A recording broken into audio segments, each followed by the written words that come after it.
Hello, and welcome to Sim.bc. Now, to be honest with you, right, I don't really know how to start, end, or make this entire video. Because it's about imagination! It's about the end of the project that we've been doing in the beginning of this week and almost the entirety of last week. It's 2:10 right now, joining you with a bitter cup of honey spice tea, which is getting more and more current and more regular by the day. And the reason for why I don't really know how to make this video is because we're talking about imagination. Now, it hasn't been hard to talking about the imagination with the different perspectives that we've been taking on it. However, this very subject, this very topic is something that is hitting very close to home for me. Because imagination is something that I truly believe is important for everyone to have and for everybody to exercise and for everybody to increase. The reason for that is because, just as I said in the introductory video that we made, was that I vividly remember my parents both separately and jointly telling me, don't be like us when it comes to imagination. Don't try too hard to grow up. Try to keep a bit of the person you are right now, said when I was a kid, as you grow up.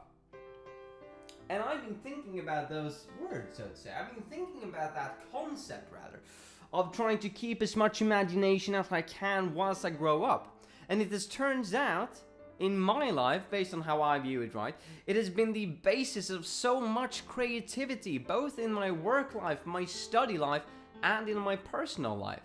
So I thought, why not make a project about it? And I remember I said that I deemed imagination to be the child within you, right? So the child within you is the basis for what imagination really is.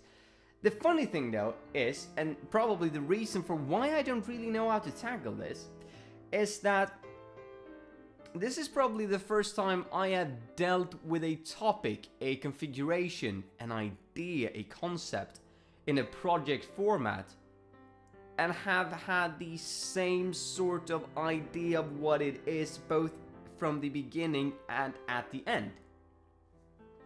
And that is that I still believe that imagination is the child within you, so to say, the representation of the child within you, keeping the child within you alive.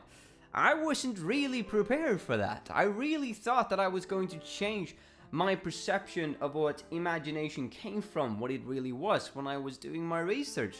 But it turns out I still have the same opinion about it, which is rather interesting. Now, with all that out of the way, let's try to sort of summarize some of the things that we have discussed over this project. Some things were opinions of mine, so they tend to be very biased, right? My point of view on the entire thing, my perspective on imagination. But others have been interesting new concepts that have been brought up. And one of these concepts has been blind thinking, which I believe to be one of the most brilliant things that I've come into contact with, like, ever over the last year. So over the time that we've been doing this entire channel, over the time that I've been doing this entire larger project, let's say, blind thinking is probably the term, or one of, it's up there at least, of the things that I believe is most interesting and most eccentric to think about. Because blind thinking, in its essence, is the idea that you, instead of imagining things in front of you when you think about a problem or when you think about a task in unison with another or in separation, instead of doing that, you actively blind yourself out. You actively look away from these perspectives. You basically, as it implies, make yourself blind to change and blind to new perspectives. The reason why I take out this to be the probably most interesting term is that it does not only fit with imagination, it also fits to things that like adaptation. Adaptation is probably the main one that I wanted to take out, actually. Adaptation to new cultures, adaptation to new concepts, adaptation to most of things, right? Because if you apply blind thinking, as I would argue now, many people do, is that they actively look away from certain perspectives. They actively blind out and block out things that could be potentially good with a change, because they simply don't want to change anything. And one can argue that the lack of ability to adapt is a lack of imagination. It's a lack of being able to see the different possibilities that can be coming forth based on that you actually make a change. And since I said, imagination is the child within you, I'm imagining a child that is constantly learning about life, taking in new information and trying to make sense of it, but simultaneously not only trying to make sense of it, but also trying to throw in their own expression. And that is also something that has been very prominent in the discussions that we've had, and that is expression. And if we break that down even more, it's probably about impression. Now, I believe that everybody has an impression of everything. If an event were to happen in the world that affected everyone, everybody would have an impression of that, right? Even if it didn't even directly impact them, we would probably have an impression of what has happened. Some people believe this to be true, others do not. But that is my point of view on the entire thing. I believe everybody have an impression. So where does imagination come in to the equation when we talk about impressions? I would argue that to the which extent you're able to express your impressions, to sort of formulate your idea, that, or formulate your opinion, or again, formulate your impression of something, that all stems from imagination, from that child within you. How can I explain in a new, possible, interesting, fulfilling way something that maybe can't even be described with words? How do I do this the best way? And that is also when we start talking about different channels of imagination. How can we actually channel our imagination so that it becomes greater, so that we can transform it from just imagination to creativity? And those were, for instance, I just took them up in a video because it's also based on the context, historical preference, my life. Stuff like drawing, playing chess, singing, dancing, playing an instrument. Those were 5 things that I took up. And that's sort of, you can probably see how all of those are connected to a very creative mindset. But where does that creativity come from? That, I would argue, is imagination at the end. And all of those things are helping you expressing yourself. Because something that I learned over the course of doing this, something that I've probably always known, and this is the usual, so to say, when it comes to many bigger concepts. It's something that you've always known, but you haven't really put words to it. Now, I know many have to this particular thing, and I've read it, but I probably haven't truly understood it. And that is that when I was discussing this, I encountered how hard it really was to express both emotion and what imagination truly is to me personally, based on, well, all of the emotion that I have that surrounds it, with just words. And yet again, that is something that everybody probably would say, that imagination, creativity, emotions, those things are really hard to express just by words. Sometimes you need a different medium, maybe a visual medium, maybe a medium of sound, maybe some other medium that I can't even comprehend and consider right now, because lack of imagination, lack of creativity. Perhaps you need those aids in order to express yourself. And yet again, something that I've been told time and time again, something that I've been informed about throughout my entire life, but it's probably not until a point in time where you put yourself into the mindset, where you put yourself into the scenario and into the situation where you are forced to explain something that you can't really explain, that you truly understand. Oh, yeah, you can't really explain everything by words. Or even if you could, it's extremely hard at times. At least for most people. I can argue that I would argue that I am good with words, both in my native language, in Swedish, and in English. However, I still run into this sort of wall that I can't really comprehend and I can't really surpass based on words alone. And I think that imagination has a lot to do with how we overcome this, with how we overcome a sort of a similar challenge, a challenge like this. How can I,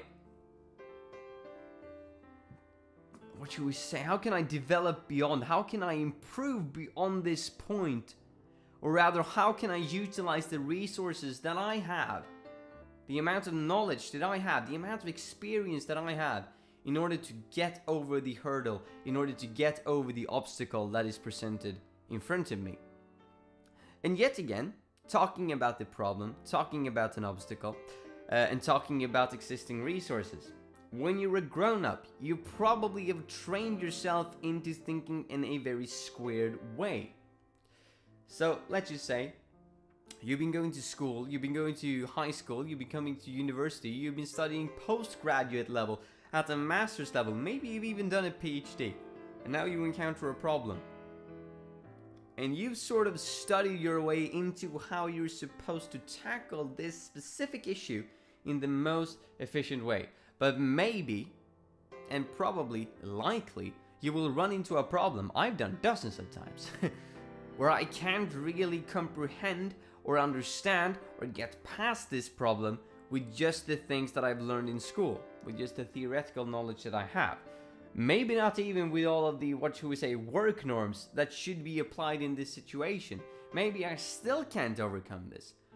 And I'm looking at the amount of resources that I have, the amount of knowledge that I have accumulated, and I think, this is horrible, this is harsh, how do I succeed here? And that is yet again where the child within you comes into play as a representation of imagination. Because if you present a problem to a grown-up and to an, well, perhaps not an infant, but a very young child, we're talking like 5-6 years old, you know, just before they go into school, they will probably solve the problem in vastly different ways. It could be because the grown-up is able to comprehend the situation on another level. But so, yet again, I would argue that the kid is probably also able to understand and comprehend the problem on a different level from the adult. And which one is the level that is above or beneath? That's hard to say, isn't it? Because we're probably talking about a creative solution utilizing the resources that they have, right? So only on the basis that they will be coming up with two different solutions, most likely, right? Probably doesn't really matter what sort of problem that you put in front of them. Obviously it does to some degree, to a certain extent, if you drag it to either sort of the extreme side of this argument. But if you present them with the problem, they're probably going to solve it in two different ways.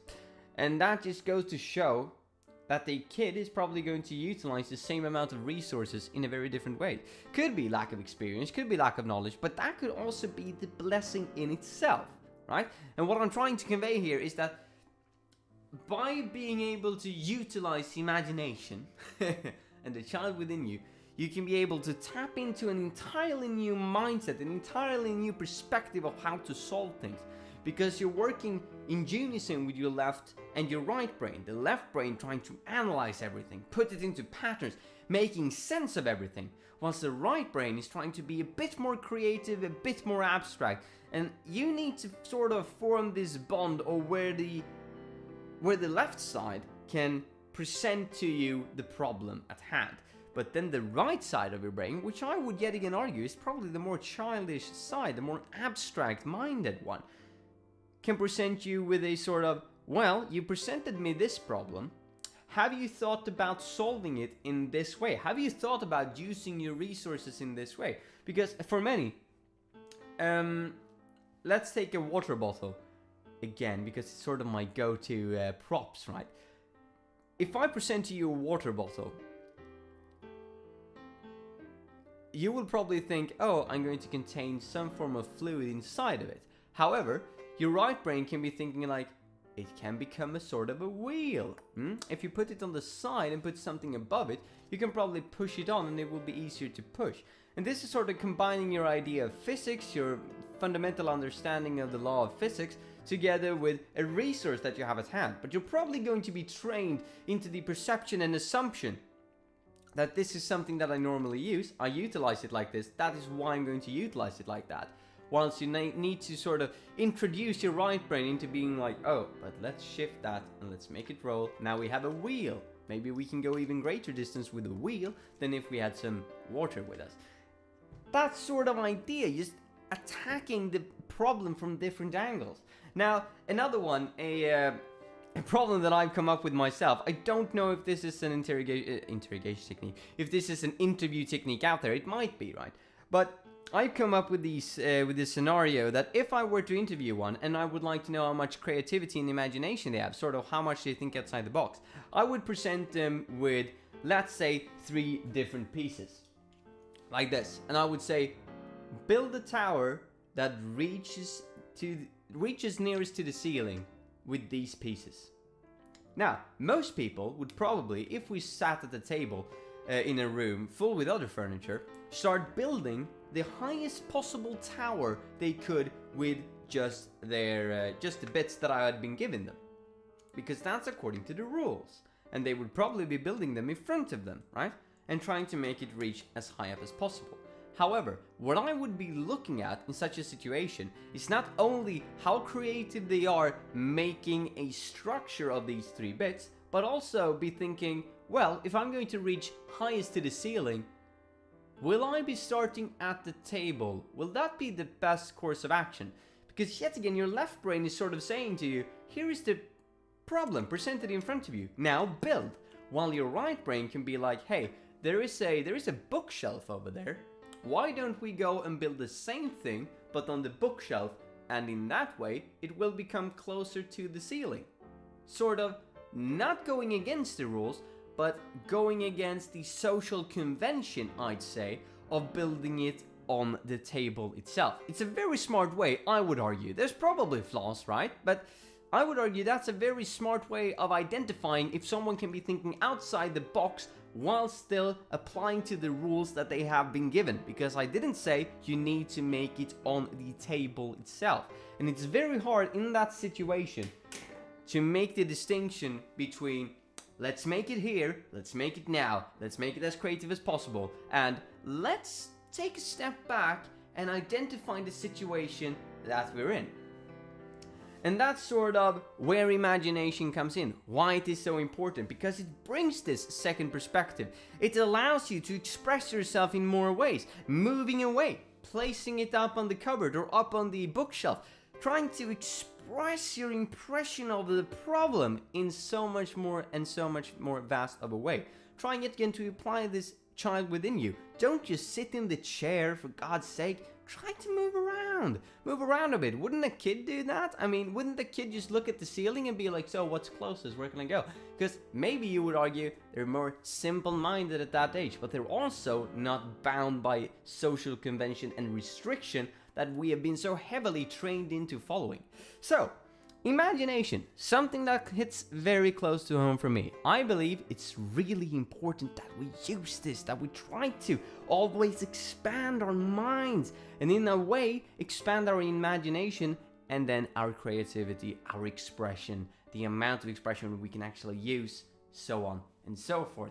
And this can be used to deal with emotions, that you don't bring them back to work, negative emotions from home, and vice versa, so that you don't bring your work unnecessarily to your home, so that you don't disturb yourself, right, in any way, shape, or fashion. Also, because, well, helps you express yourself. Not only in emotion, but also in performance and creativity. Now, something that I haven't mentioned yet, and probably failed due to time, is you should be very comfortable in what you're doing before you try to make change in the sense of expanding your imagination. And this is because you shouldn't just be making changes for change's sake.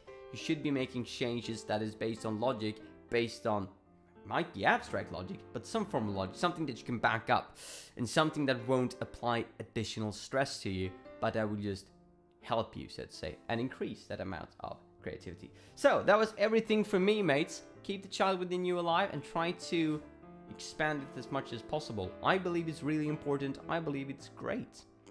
That's the thoughts from me. And blind thinking, really interesting term. Have a nice one, mates. I'll see you tomorrow. Bye.